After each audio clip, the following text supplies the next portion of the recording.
தாய் தகப்பன்றவன் சாதாரணமானவன் கிடையாது, உயர்ந்தவன் உலகத்திலேயே.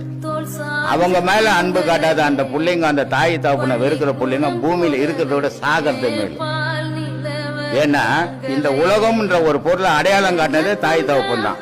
அதுக்கப்புறம் தான் குரு கடவுள் எல்லாமே. அதனால தாய் தகப்பன் தான், அதுக்குதான் முதல் தெய்வம் சொல்றது. அதனால தாய் மேலேயோ தகப்பு மேலேயோ அன்பு காட்டுறது தவறு இல்லை. ஆனா அன்பு காட்டுறன்னு அநியாயம் பண்ணின்னு தெரியக்கூடாது, அதுதான் தவறுன்னு சொல்றேன். அதனால பெத்த தாய் தகப்பனுக்கு எவன் ஒருத்தன் கடைசி வரைக்கும் அவங்கள கண் கலங்காம வச்சுக்கிறானோ அவனே கடவுள் அடி சேருவான். அதனால தாய் தகப்பன் மேல அன்பு இல்லாதவன் அவன் பிறந்ததே பூமியில வேஸ்ட்.